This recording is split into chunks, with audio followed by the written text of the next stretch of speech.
Hello, everyone. Welcome back to I See What You're Saying, the Disciplined Listening Podcast. I'm Michael Reddington, and today it is my pleasure to welcome our next guest, Jason Wasser. And to put it mildly, when we say Jason is a man who wears many hats, he is a licensed family and marriage therapist. He's a sports performance consultant.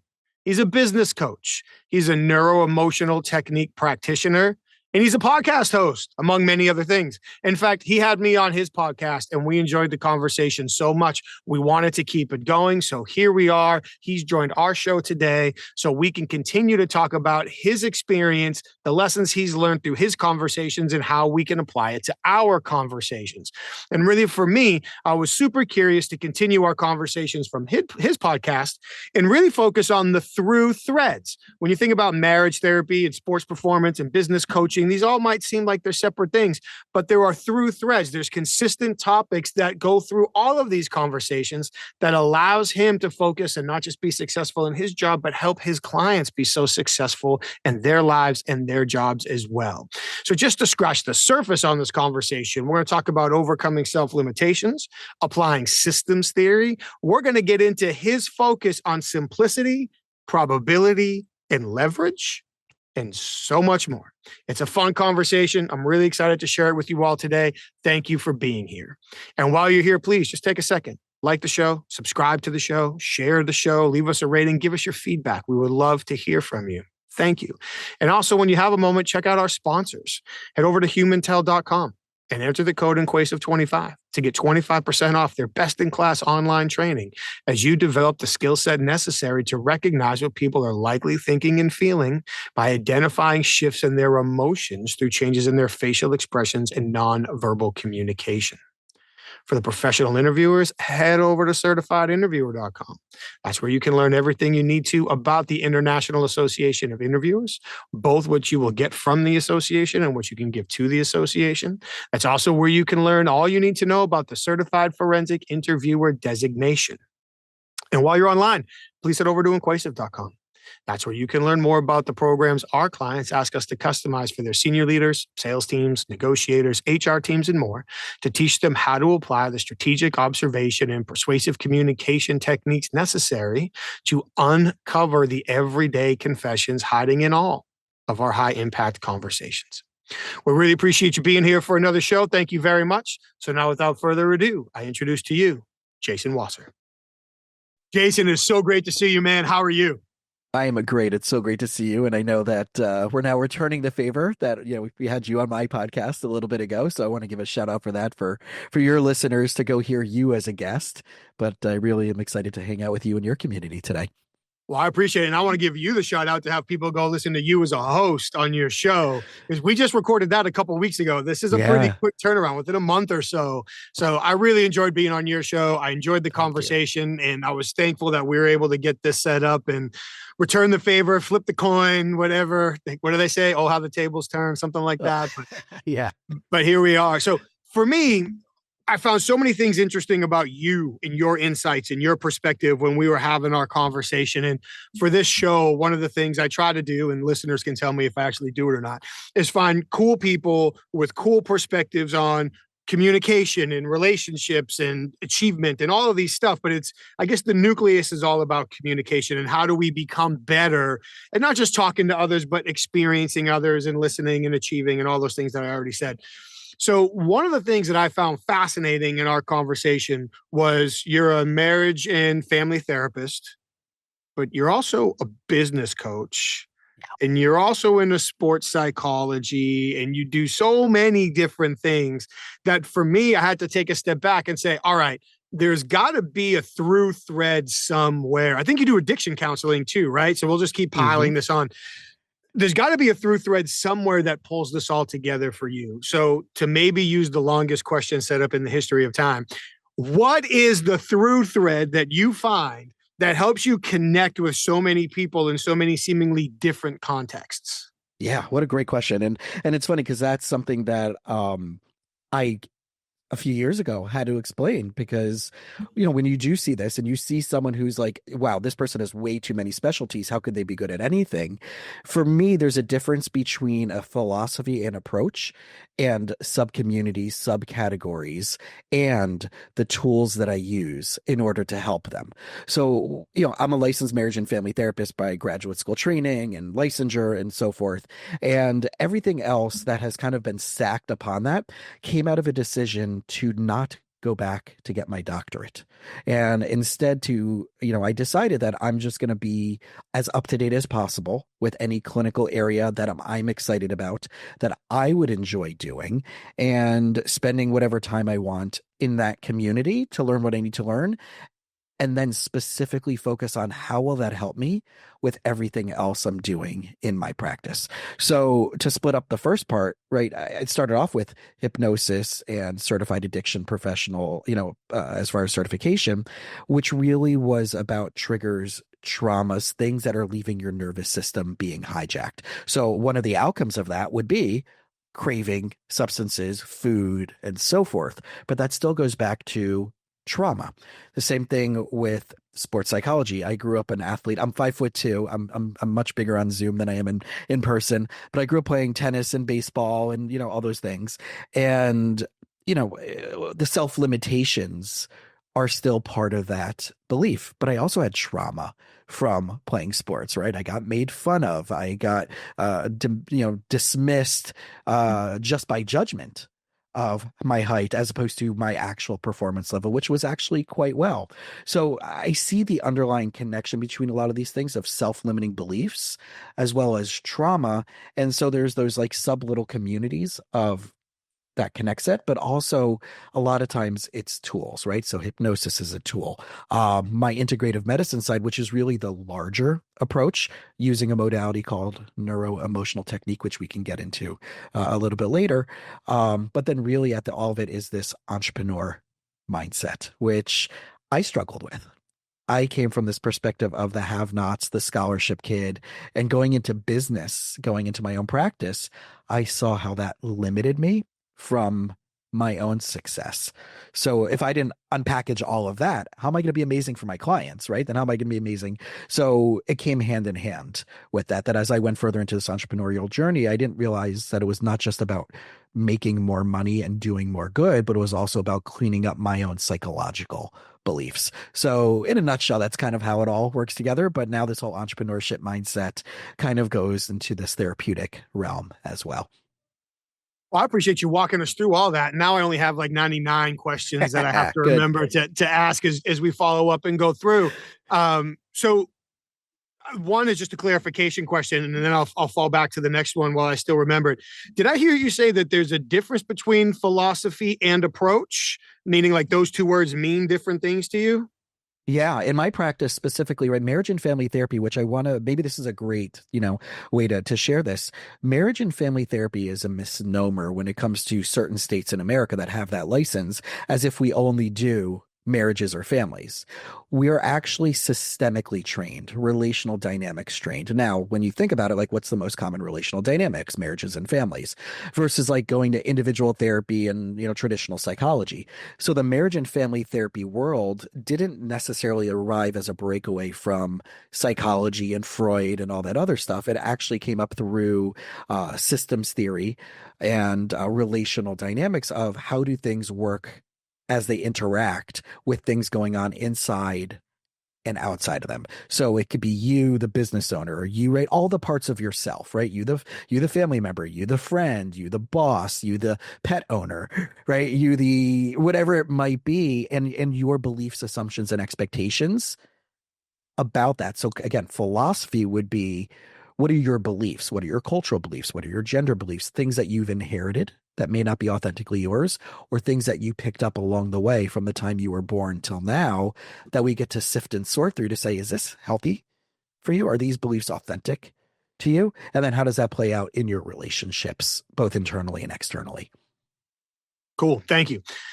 So when you talked about the therapist or the therapy training and that work, and then you talked about the entrepreneurial mindset. So For me, I feel like, and as I take everybody into the deep, dark recesses of how I process things, right? I feel like I can look at somebody with a therapist background and the understanding of how our minds work, how our brains work, how our emotions work, and how that can help with the entrepreneurial mindset. Because if I'm more intrinsic, if I'm more introspective, I can understand what's really happening inside me, maybe even inside my coworkers, and that can help me be a better leader. What I'm having to jump through a few more hoops to do is the question to answer is, how does the entrepreneurial mindset in turn help the family and marriage therapy piece? Perfect. So I'm going to reverse engineer a question by maybe giving your audience a little something meaty to chew on. So you started off the question with I feel, Okay. right? So an I feel statement is embedded and loaded with beliefs, assumptions, and expectations. Right. So, which is really just our programming, our data set that we're looking at our worldview or our emotional reality through. So I love just hearing when someone says that, just to say, well, right, the I feel usually leads you to that, right? It's a set of judgments, set of not good, bad, or anything. It's just informs me. So while we're talking, and I'm just letting people hear how I would think and how I would proceed with something like that. But at the end of the day, answering the entrepreneurial question, I do believe that entrepreneurship is a pathway to personal development that many people have no clue is there. So when you truly look at, forget this idea of entrepreneurship and business ownership and doing anything like that is purely about capitalism. It could be, but it can also be an incredible pathway to self-reflection. It could be a personal pathway to challenge all of your beliefs, assumptions, and expectations about building something, about legacy, about impact, about how I want to divide my time. What's my personal brand, aka my core values? Does that align with the business or the company that I want to join or a job that I want to get? It's interesting to see that where, people will go, someone I know back in the day was dating someone and they're a vegetarian and their partner was working at Burger King corporate. And, I asked that. I'm like, are you okay with the fact that this person might be going out there and promoting a certain food lifestyle that may or may not be as healthy as the one you're trying to promote in your home? Does that bother you in any way, shape, or form? And the person didn't even think off the top of their head that that would be a contradiction, because a lot of times we're not that connected to seeing these things through our lens of our core values. And that's where I think that entrepreneurship really does tie that in as a personal development, personal growth modality. I think you hit a very important nail on the head. And one of the things that I'm already thrilled about is, hopefully with this show, we're tying in unexpected connections, or we're connecting dots that people normally wouldn't see. And you're already going so far down that path. So I do love looking at entrepreneurship as a personal development path. Yeah, I certainly can't speak for you, but I didn't spend my life saying one day I'm going to own a business, or one day I'm going to write a book, or one day I'm going to have a pod. No, all those things just sort of they happened. Like I got to a point where they were the last remaining good decision. So, here we are. Certainly I did them willingly, but other factors had to come in. So there has absolutely been a lot of personal development through that, that's separating it from that capitalistic approach, if you will, if that's proper English, into the personal development. I think that's a great way to look at it. And it is funny when you call out the I feel. I was essentially talking about my assumptions and judgments. Like from my perspective, it's easier to connect the therapy to the entrepreneurship than it is the entrepreneurship to the therapy. So you're right. Like the way you described it in a case study of at least one in this conversation, that's how you interpreted it was correct. And I think it's awesome that you gave us that window into how you process it and then turn around and come back. So as we jump back and forth between families and business, which we'll continue to do that throughout the whole conversation, I'm going to stop and ask before I forget to. As much as I would love to look myself in the mirror and say that I am the perfect husband and father and family man, and I balance it all great, and my family's completely happy, and it's all because of me, none of those things can be true. Maybe some days, but none of those things can be true. So as you have worked with individuals and families, because I know it's not limited just to marriage and family talked about, what are some of the core characteristics that you see in people who do have healthier and stronger family units? Yeah, I can't remember who said this, and it could be from, the Good to Great, was it Jim Collins, I believe, Yeah. wrote that. But someone in that world said, all healthy businesses do the same things, and all unhealthy businesses do the same things. And I apply that the same thing to people and to couples and families. All healthy families and all healthy couples do the same things, and all unhealthy couples do the same things. And I would be remiss if I wouldn't share that Rick Sapio, who is my business coach and mentor, who unfortunately just passed away a few months ago, really would talk about, at the end of the day, the person who is willing to do this work, especially through the lens of entrepreneurship. And this is where I get a lot of this from. He looks at everything as entrepreneurship is truly about full accountability, that you take full accountability for every single outcome in your life. And if you're not willing to do that, you're going to have a lot of chaos. You're going to have a lot of conflict. And I think that that's one of the things that I see, that even when I'm pre-qualifying to work with someone, I listen to the story they share with me about why they're coming to therapy or why they want coaching, and how much of it do they say, this is on me, I know I need to do this work, versus someone's twisting my arm in order to come in here, which is more likely for me to be a no. I'm really sorry, I'm probably not the right fit for you, or you're not the right fit for me yet. In that regards of, where do you take that stock on, well, that victim, or it's their fault, or I'm here because this person's doing this to me, right? And it reminds me, I love telling this story in context, where there was remember Frasier, right? I do.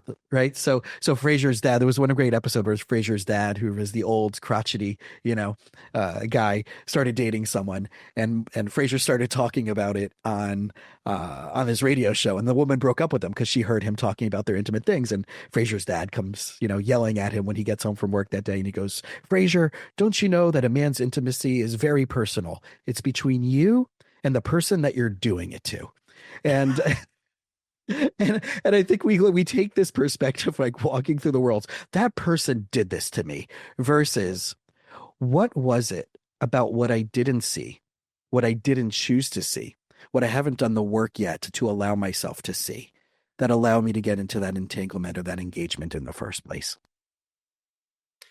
Man, I love that. And honestly, 3 quotes in a row: who's willing to do the work, taking the full accountability for the outcomes. But the what didn't I see question, I think, is so important. And I love your thoughts on this. I guess there's a dangerous quicksand trap in there, right? Because if I'm constantly just like, well, what didn't I see? It's all my fault. I'm a failure. I'm terrible. Like, we don't want to sink down. But at the same time, in many ways, the only way that I can improve, listen to me talk, in many ways, the only way, I'm terrible, whatever, I didn't see that coming, is if I stop and say, well, what did I miss? Like, what didn't I see? And sometimes there just wasn't any way to anticipate it. There wasn't any way to see it. Like, every once in a while, something comes from so far out of left field. Okay, that just happened. Of course. But often there were warning signs, there were opportunities, there were clues. But because of what we wanted to see, what we wanted to hear, what we already made up our mind would happen, we missed them. And then we end up at a suboptimal outcome. Maybe it's a failed business agreement. Maybe it's a failed relationship. Maybe it's just an argument that could have otherwise been avoided, or money that didn't need to get spent. Correct. But that's such a good point of reflecting on what didn't I see, or what did I miss, and being honest and vulnerable enough with ourselves to have that conversation. That's fantastic. Yeah, and I think that, like, you're spot on with what you're saying, as far as, like, there doesn't need to be a reason to extra beat up yourself. Like, that's not what we're looking for. That's not the purpose of the lens that I'm trying to share. Those of us out there who are listening to this, who do have that that really brutal self-talk, right? That's something to go figure out. Like, where is that coming from? And is that even my voice? Who did I inherit that from? And where did I inherit that from, right? A lot of times it's family of origin stuff, right? It's a parent or a grandparent in that regards. And I would challenge you to find another way to honor and show them love, instead of having to do it that way, right? So I think that's a big thing. One of the ways that, I want to give everybody a really tangible and practical perspective in order to see what those triggers are, what those belief systems might be, is for the last 2.5 years, I've been using the Enneagram personality testing as a way to look into that. Like, what's your triggers? What are you trying to really lean into? What are some of the ways that you can grow as a human being that's specific to your personality? And it comes in a very non-pathology, non-diagnosis lens. It just really gives a very empowering and clean perspective. So just as an example, like there's certain types that will really be this black and white, all or nothing. It's much more rational than emotional. So therefore, there's always going to be that thing that they're looking for that they're always missing, kind of like going to the fridge in the middle of the night and thinking that, it's in the fridge when it's really in the cupboard, right? And they still can't find it when they go to the cupboard, but they're going to do that to themselves. And then there's the other person who's like, well, if only I do more research on something and I become the expert at this, I won't be proven wrong and people will see I have value, right? So we all have these predisposed lenses that we don't realize are there. So any opportunity to use any of these tools out there to help us get there is not one size fits all. And in this lens, there's 9 different variations. So I would definitely challenge people, and we can throw some links into some assessments that are out there that are good and useful. But I think that's, like you said, it's not about beating yourself up. It's that accountability is, oh, okay, now I know, right? In a way, it's don't get stuck in the overthinking, but give yourself the opportunity to try something different. However, this is the one big caveat. If your beliefs, assumptions, and expectations haven't changed, you're still coming from the same root stuckness. So therefore, any attempt from that place, even if you're going in a full 360 circle, will still come from those same expectations that will get you stuck, which I think is what Einstein's theory, right? Don't solve a problem. You can't create you can't create a solution from the problem that created it in the first place. Yeah. And that's really what we're talking about. Yeah. And so again, so much of what you're talking about ties into family and business. And I had probably 4 or 5 things that I wanted to call out and questions that I wanted to ask. But then you had to bring up overthinking. Yeah. And I might be asking for a friend, but I know a guy who can overthink some stuff. So I do agree with you that there should be not even a thin line, a thick line between self-reflection, what do I miss, how do I improve, and wallowing in a bottle of Jim Beam until my life just is a wreck because I can't succeed at anything. So getting those far edges of the spectrum away, asking for a friend, how do you help people deal with overthinking? Yeah. So I would say I would first go into figuring out what someone's fight or flight response is. There's 4 responses there, right? We have fight, flight, fleeing, and the 4th one is fawning, which is a little known category. And those are the 4 main, right? And everybody knows the fight or flight, and then the fleeing is, just really avoiding and stuff like that. But the fawning is a new one that I actually got out of one of my friends in the chiropractic world when they're seeing how the body does respond to trauma and triggers. And the fawning is pleasing to appease. It's just really being that agreeable, yes, I'll do this. In a lot of ways, it could be that codependent or that helper, or, keeping inserting yourself into situations so you can find a way to be useful, or that person will find favor in your eyes, as they would say. But, there are some good assessments out there, and we can throw that into the notes that I give my clients that will help a person figure that out. But the overthinking, we have to look at it through, how does it make sense? But also, how does that process protect you, right? What we would, I don't want to use the word maladaptive, because I don't think really at the end of the day anything is really maladaptive. I think everything has become an unconscious or even conscious way to protect you from getting hurt even more in some way, shape, or form, right? So I know that I have a personal, in a lot of ways, I'll sometimes freeze. And I know that when I'm overwhelmed, sometimes I just won't want to go out and be as social as I want. I know that music helps me get there, especially reggae music. I have a going theory that you can't play reggae music and stay depressed. I think that's virtually impossible. So I'd be willing to test that there. I think right. So I really do, and I've seen some research on that, and I wrote a blog article about that recently. But the overthinkers, we can call it anxiety, you can call it, a subset of triggers and traumas, but really I think everything is a tool and everything is a learning lesson. And I would start maybe externalizing it instead of being like, oh, I have this thing that's bothering me. one of the tricks in the family therapy world and the models is how do you externalize it and start having a conversation? What would you give that thing a nickname? Right? What would you call your overthinking? So I'm wondering what your friend might call their overthinking if they were to You give it should a probably name, come up with a name. right? Right. We should let them know that.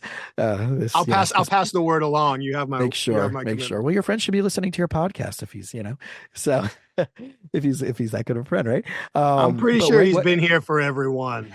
uh So what would you give that name? What would you give it as a nickname? And then start having conversations with it. Ask it those questions. Hey, what are you here to teach me? What do I need to learn from you in order to move on? And so you can move on and start teaching someone else those lessons, right? Years ago, before I started going down the rabbit hole of integrative medicine, I had major panic attacks, like full blown. And, I know what they were in relationship to, but I don't know why they were that intense. Like, and I don't wish panic attacks upon anybody. And I remember sitting in an old apartment I was living in with the terracotta floors that were, these Mexican style tiles, and just sitting on the floor and literally having a conversation with the panic attacks.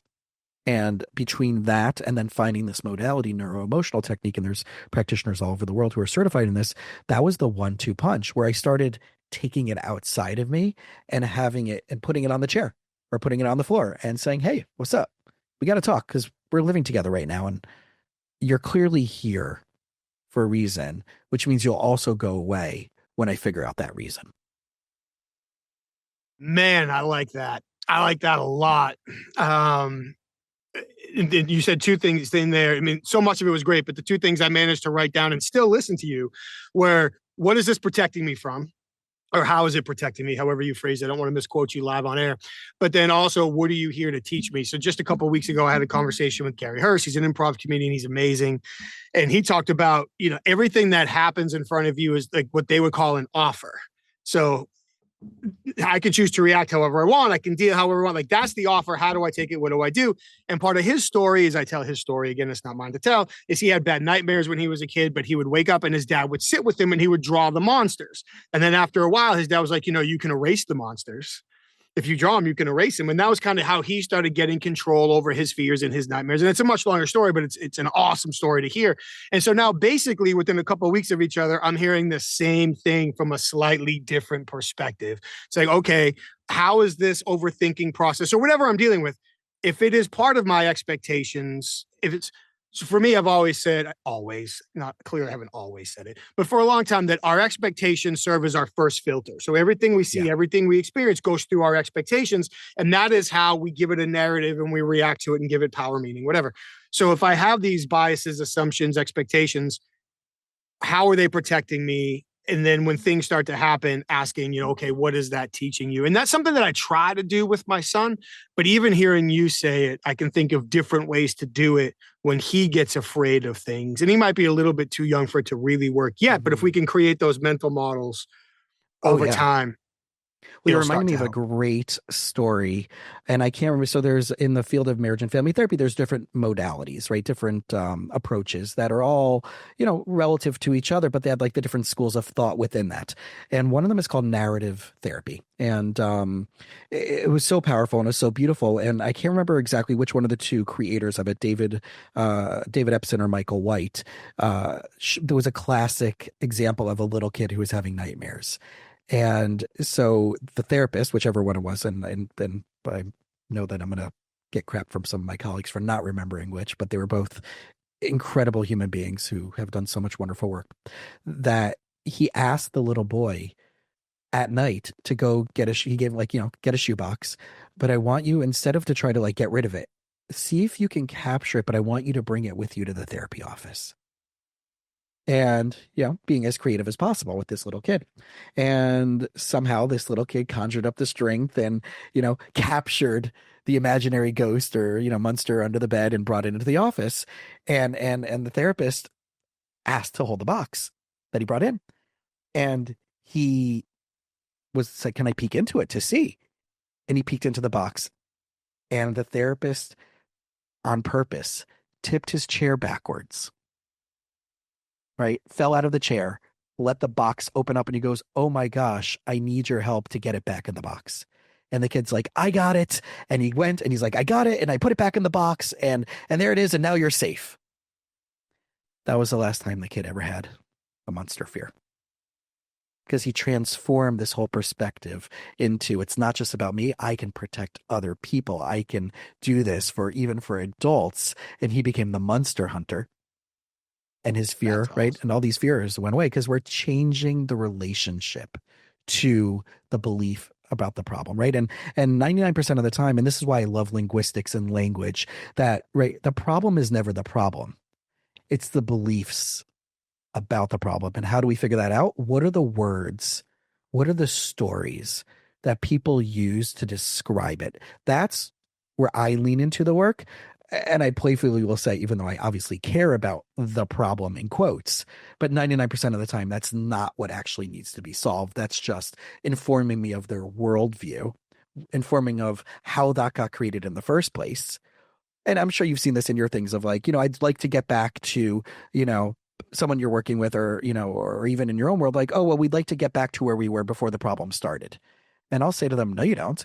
Because if you do, you're still carrying those same things that will get you back to where you are now. So I want to figure out what that was that got you there even in the first place. Yeah. Yeah. And there's similar statements along that, but yeah, I hear somebody say, wait, you're trying to repeat the problem? You want to do a bunch of work to put you right back to the same situation that would just cause the same problem? Hold on, let me clear my brain and we'll start over. But I love how you talk about well, first, that monster story was fantastic. So thank you for that. And I've got something that I was going to ask, but I'll come back to that after this because you talked about linguistics. So for me, and then when we talked on your show, there were multiple times where I was like, wait a minute, you see and look for and do the same things that I do, but for different reasons coming from different angles. So like when I would do investigations back in the day, like if somebody, like we've got fraud and we don't know who did it, and we're just kind of doing the initial interviews to narrow the scope of the investigation and clear the people who obviously didn't and kind of that pre-work stuff. If we're just talking to somebody who maybe has a new role or their responsibilities changed and they say, well, I was excited or I was looking for it or I asked for it or, I was promoted or I was chosen, cool. But if they say, well, it was given to me or it was taken from me or I was told to, or it wasn't my choice, or, somebody listening from the outside might say, well, that's all the same thing. No, like psychologically, that is super different. And for the record, that doesn't mean that somebody who was told to stole, but it means that they could be much less happier in their situation, therefore feeling entitled to make something right. So amongst another giant pile of alert signals could make that person a little bit more likely to be the one who committed the fraud than somebody else, not that factor in and of itself. So when you are having, it could go either way, therapy conversations or business coaching conversations, which we could argue they're the same thing anyway. But in those conversations, linguistically, and I know person to person, case to case is different, but are there groups of words or statements that you listen for as alert signals to the problem behind the problem? That's a great question. I don't know if I've compiled, common denominators to that level. I mean, I guess I could say it's, what was that line back in the day about politics and pornography? You know it when you see it type of thing, right? So I kind of feel that same way at this point in my career. I was on an intake call with a referral this morning, and they just kept getting into the story. And I had to say to them, listen, when we're going to get together, I'm going to interrupt you a lot. Because for me, the story doesn't matter. Because once I get into this, the integrative medicine side of things with my neuroemotional technique, what really matters is how is your nervous system responding to your story that isn't serving you. I'm not here to tell you it's true or false, lie, not lie, right? Any of those. That's not the world I play in. I just want to know, are you in alignment and able to be as proactive with as many proactive choices and options in front of you? Or is your nervous system and your rational brain not firing together and therefore creating contradictory experiences where you can't be strategic, which is also keeping you in fight or flight? So on the simplest level, yes, there are statements, right? And, again, like, the I feel statement is a great one. When people are stuck in like so many different variations of a story, or there's common denominators in a story throughout life, then you have themes. And I'll typically find 4 to 5 themes that a person is constantly wrapping themselves in that's keeping them stuck. And they may describe it in certain ways, but like at the end of the day, that narrative is supported with a script.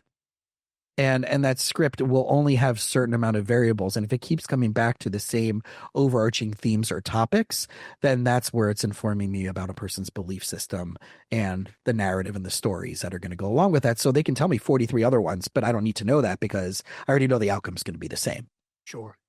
You start picking up on patterns, trends, and then you can get that lowest common denominator or denominators to piss off all the math people listening and just address those.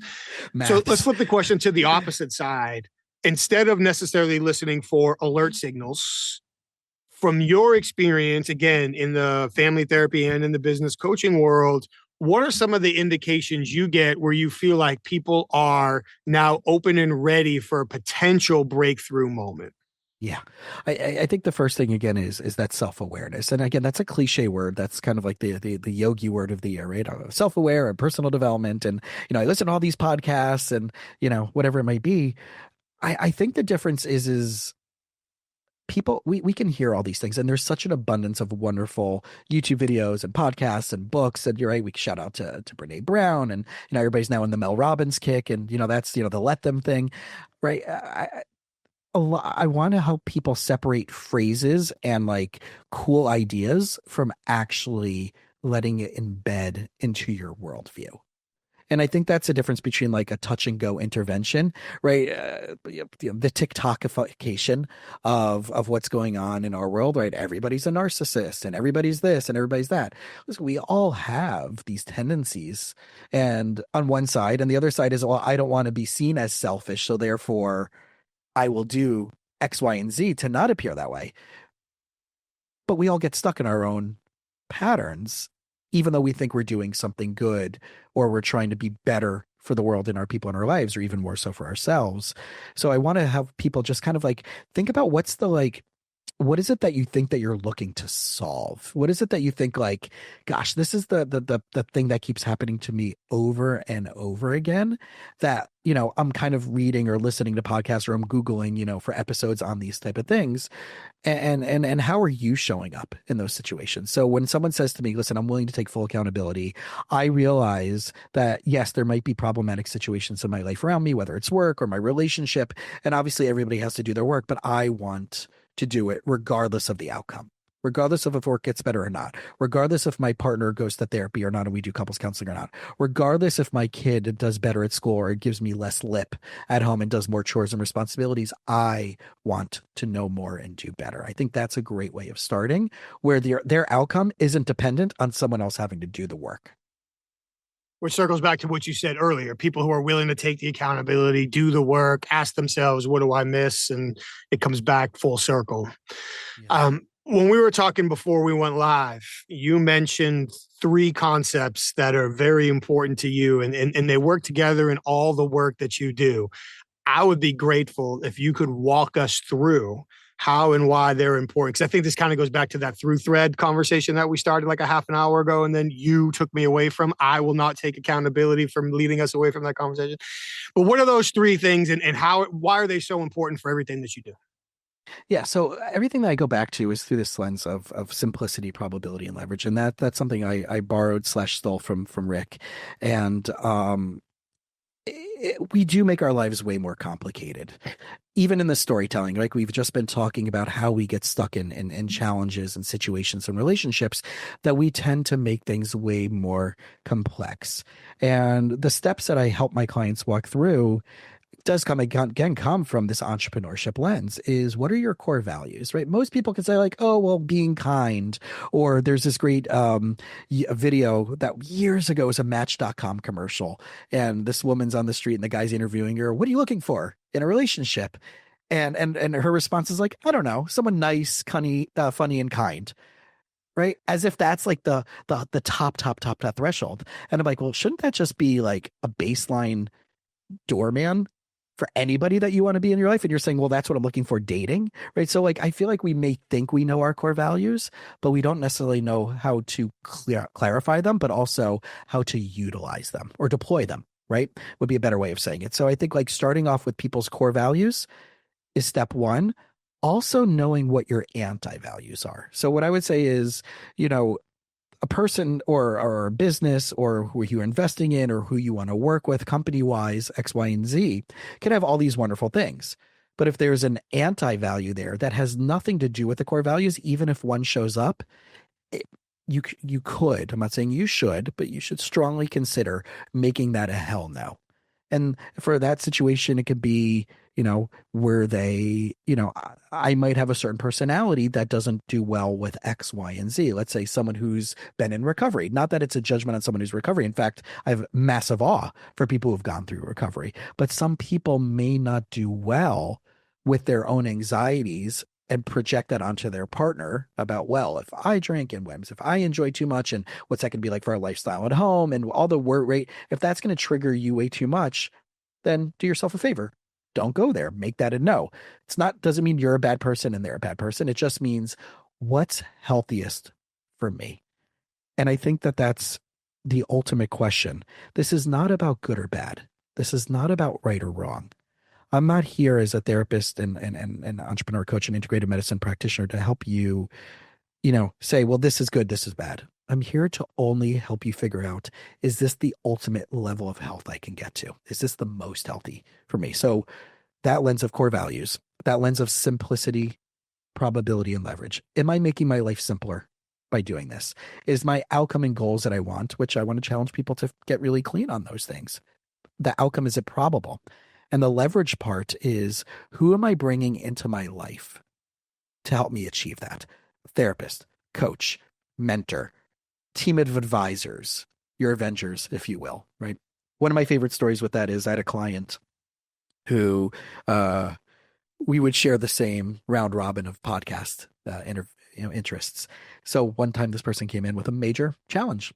And I'm like, I'm going to shut up and we're going to call in all of the podcasters that you've been listening to. And I knew enough about what they would say. So, you know, let's say it was like Tony Robbins and Brene Brown and, you know, someone in the entrepreneurship and business world and Gary Vaynerchuk, Gary V. I said, okay, ask your question to them. What would each of them say back to you? And verbatim in their style, this client gave back the guidance or advice as if they were in the room. And he's like, oh, I know what to do now. I didn't have to say crap. Like, but one thing that I want people to hear is you already have so much wisdom in you. When you get out of your own way, the answer is there. So this idea of simplicity on the far side of complexity, which is, if you go look up Oliver Wendell Holmes, the quote on simplicity, but it's a very long thing. But in other words, that's what I'm really trying to drive home is always live on simplicity on the far side of complexity and figure out how you're making your life way more complex than it needs to be. And stop giving me so many things to write down while I'm trying to listen. I know, making it way more complex for you than I should be. You are. No, but what I was just trying to write down as you were finishing that up is the simplicity on the other side of complexity. And I love the visual of that other side of complexity. We can get there. Like, we're all going to bump into complexity, whether we create it ourselves or someone else creates it for us. It's going to happen.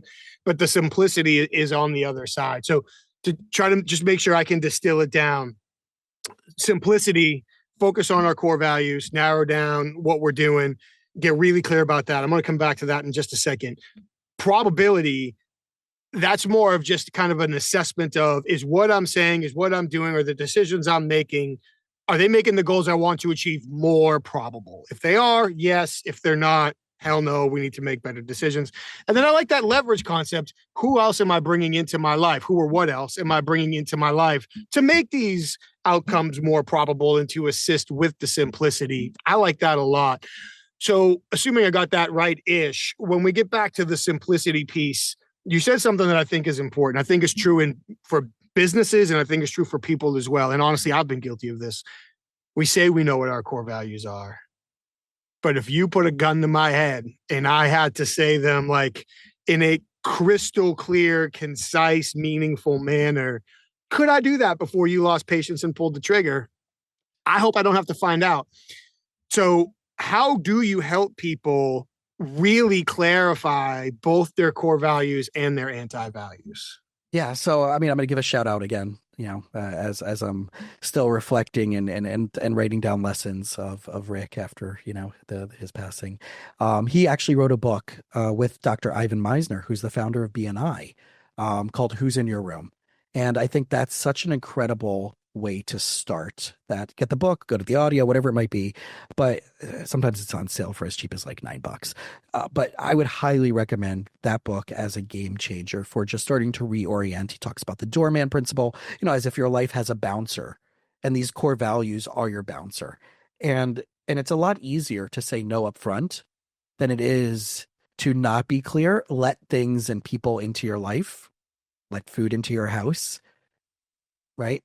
Invest in certain companies, whatever it might be, but that if all of our lives are revolved around this doorman principle, which are our core values in different topics of our life, then you're going to have a much cleaner, much healthier life in that regards. So I would say, just as a shout out to that is this is a great way to start. It's simple. It's a fun read. It's great stories. There's a worksheet in there. You can start whittling it down, right? I have it on my homepage of my practice. Like if you scroll down to my practice's homepage, it's right there on the bottom and explains exactly how I embed my business's core values of compassion, enthusiasm, growth / self-awareness, and authenticity, with a definition of what each of those means. So it's not just like what I'm trying to give to you. It's what I'm hoping that you're going to, right? It's a reciprocal process. I want to show up this way. I want you to hold me accountable to showing up that way for you. And I give my clients permission to call me out. And reflexively, what I'm going to hold you accountable to. And if you don't want that, if you don't believe in these things, mind, body, integrative medicine, personal growth and development, if you're not listening to podcasts, if you're not watching YouTube videos, if you're not, however you're a learner, right? If that's not you, I'm not going to be the right practitioner for you to partner with. And you're not going to be the right client for me. So that's a doorman. Like I said, however, you're a learner, right? Because everybody's going to learn different, but as long as you're out there learning. And I also like that idea of, yes, they're your values, but you're also putting them out there because it's what you expect people to give back, which can go back to the age-old principle of leading by example in almost an unstated way. So I could tell you what I expect from you and then point out all the times you don't deliver on that, as if being your dad is actually going to be helpful in this situation. Or I can lead by example by here I am losing my words again. I was going to say being emblematic of, but I know that's improper English. We're going to run with it anyway. But if I demonstrate these values consistently, then you've got two choices. Either line up and show them back, which is how rapport-based relationships typically progress, or you can self-select not to, which then is likely also going to show the unwillingness to learn and grow and adapt and take accountability and so forth. Correct. And I'll even take it another level is, if one shares, right, any of the listeners, if you share that which you believe, and it's not that you shouldn't have people who have different beliefs in your life, right? And I think there's a difference between having different beliefs and different core values. And just because someone voted differently than you doesn't mean they have different values underneath it all. And I think that's a whole nother conversation we can have, because I love surrounding myself with people who think differently, believe differently than me, and so forth. If they're able to have conversations where it's not about being antagonistic and I'm right, you're wrong type of thing. And, people like that exist still. I think majority of them, I think majority of the world can still be that way when poked and probed. But I think that when you say, this is what my practice or my career or my identity is professionally, this is why I believe it. These are the outcomes that one would have when you align yourself with these beliefs and the approaches of these beliefs. If you believe in that too, we should partner together. So think about this as, again, that doorman, but also as a pre-qualification for people who could be in your life, who should be in your life, and who shouldn't be in your life. Again, if you want to do it on a social level, if you want to do it on a romantic level, if you want to do it on a career, business, employer-employee dynamic, if you want to look at it as where you're investing your money, whether it's food, products, investments, and so forth, this applies at all those levels. And again, it could be a Venn diagram, it could be 80%, 90%. And then I would say, well, that's where the anti-values come in. As long as it doesn't have any of your anti-values, right? And enough of the core values overlap. They don't have to be exactly the same. They could be synonyms. Mm-hmm. But I think what an amazing tool that if we started engaging our day to day through that, how much chaos and craziness would be cleaned up. It's a great point. And as you've seen as well, there are too many times where we either create the chaos or let the chaos in and then blame it on outside factors. Because also that's how our brains work. It's uncomfortable to take the responsibility. It's easier, it's more comfortable to blame it on other things. So I'm not judging anybody. And I've probably been guilty of it in the last 3 or 4 days if I think enough about it. We were talking earlier, we've got a new puppy. So I can blame the disruption on the new puppy, or the guy who found it, set up the meeting, put it in his truck, and drove it home.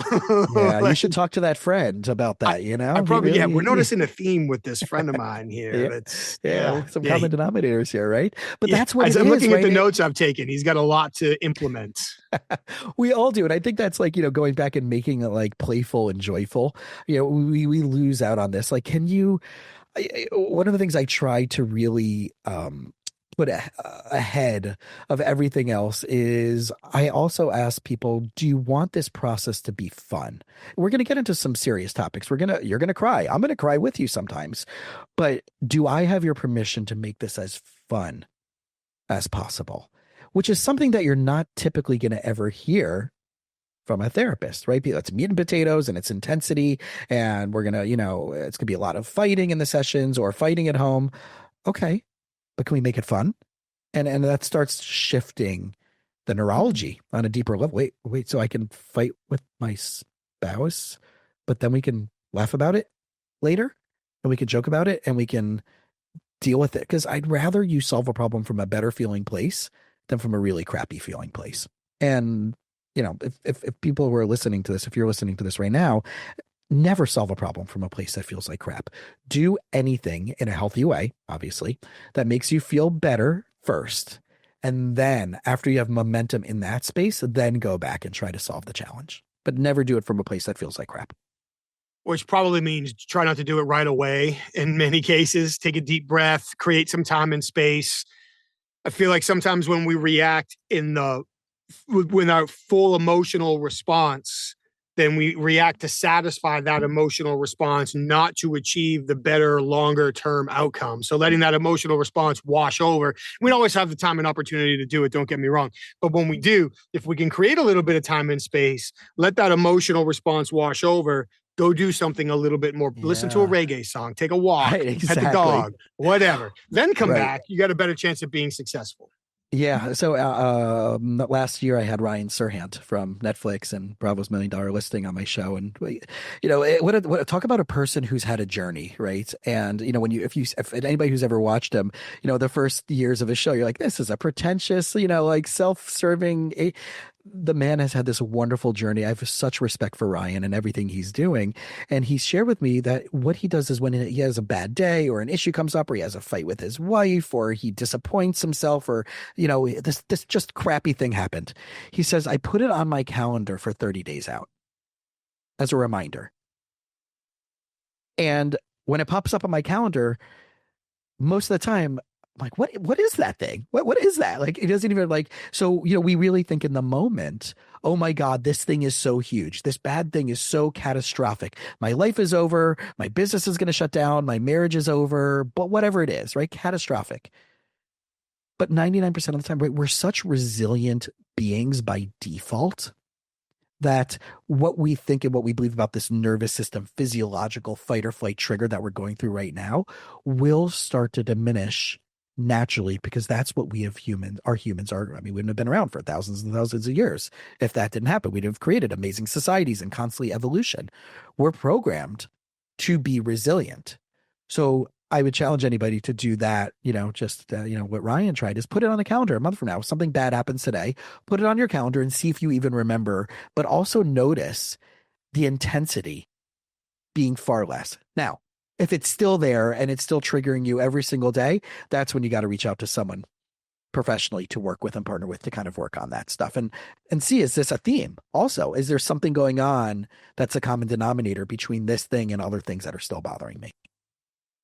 And from the outside looking in, I feel like that theme and that pattern development or pattern recognition, I should say, is so critical. If I can recognize my own patterns, themes in my reactions, my decisions, my communications, I can keep the ones that are hopefully good and move on or adjust or adapt the ones that are counterproductive, that they're keeping me in a negative space, that aren't allowing me to move on, develop, all the things that you've been talking about today.